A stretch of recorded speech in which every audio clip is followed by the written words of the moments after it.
4 amalan sekaligus rupanya. Padahal waktu itu mikirnya sederhana. Kenapa? Daripada saya muter-muter bagi-bagi nasi ke jalan-jalan, belum tentu saya sanggup ya. Belum tentu juga saya ketemu sama orang, mendingan saya taruh aja di masjid biar gampang, praktis begitu. Awalnya dulu begitu.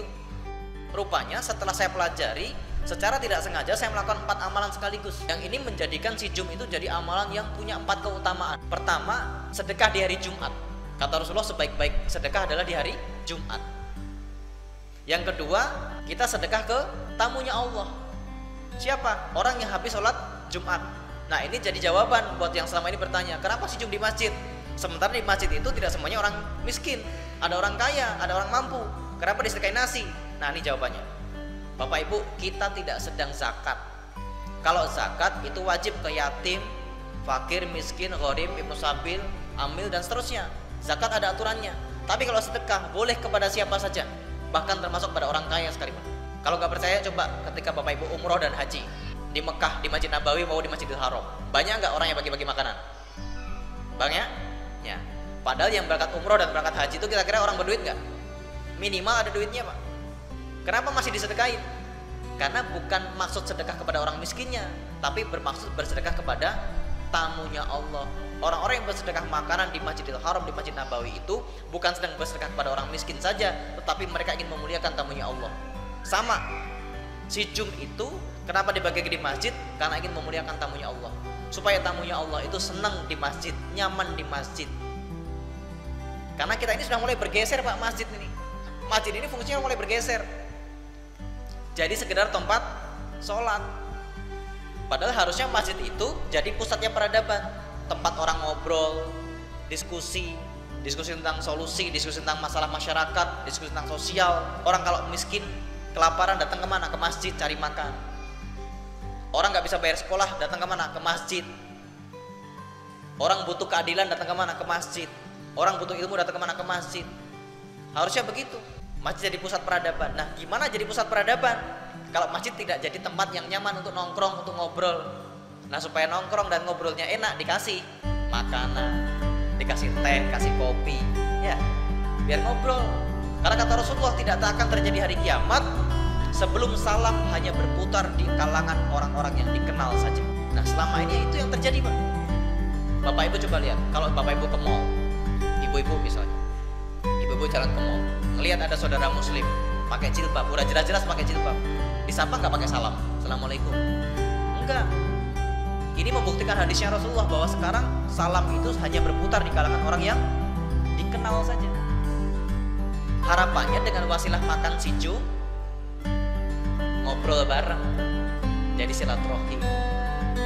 Jadi kenapa si Jum itu diberikan di masjid? Pertama karena di hari Jumat, yang kedua bersedekah kepada tamunya Allah. Dan Bapak Ibu, bisa terjadi loh. Orang yang kaya, yang mampu, yang makan nasi Jumat yang Bapak Ibu bagikan, kemudian tergerak hatinya untuk melakukan amalan yang sama di tempat. Dan itu terjadi. Mungkin dia bingung gitu loh, saya orang mampu, kok saya dikasih nasi. Tapi lantaran kemudian dia makan, dia jadi kepikiran, iya juga ya, kenapa saya nggak tiru juga di kantor saya? Kenapa saya tidak tiru di kampung saya? Kenapa saya tidak tiru di kompleks saya? Akhirnya jadi menyebar amal kebaikan itu. Bersedekah kepada orang kaya boleh, dengan harapan dia merasakan nikmatnya Islam sebagai rahmatan lil alamin, dan kedua supaya dia termotivasi untuk bersedekah kemudian. Ya, jadi clear ya, jelas ya, bahwa ini adalah sedekah yang boleh kepada siapa saja, tidak harus kepada yatim, tidak harus kepada miskin. Yang ketiga, amalan yang menempel di si Jum adalah dia bersedekah di masjid. Yang tadi sudah saya jelaskan kemuliaannya masjid. Dan yang keempat, sedekah berupa makanan. Ya, kata Rasulullah, salah satu sedekah terbaik adalah sedekah makanan. Barang siapa yang bersedekah makanan, menghilangkan laparnya orang, ya, maka Allah akan pisahkan dirinya dari api neraka sejauh 7 parit. Yang 2 parit itu setara dengan perjalanan 500 tahun. Tuh bayangin. Jadi orang-orang yang membagikan makanan itu dijauhkan dari neraka, Pak. Dijauhkan dari neraka. Makanya sedekah makanan itu terbaik. Bahkan zakat saja sebenarnya lebih utama zakat berupa bahan makanan bukan duit. Karena memang harapannya sedekah terbaik itu makanan. Kenapa sih makanan itu sedekah terbaik? Karena ketika orang makan, misalnya nih, ada abang-abang Gojek, ada abang-abang pedagang asongan misalnya yang mampir ke sholat Jumat di sini, dia makan, kemudian nasinya jadi daging, jadi tenaga, dan tenaga itu dipakai buat cari nafkah buat keluarganya, maka bapak ibu akan dapat pahala jariahnya si bapak itu mencari nafkah. Belum lagi kalau kemudian jadi daging dan tubuh itu dipakai buat sholat, dipakai buat tahajud, dipakai buat duha, dipakai buat baca Quran, maka bapak ibu dapat amalan jariah selama daging itu bermanfaat dalam tubuhnya. Itu hebatnya bersedekah makanan.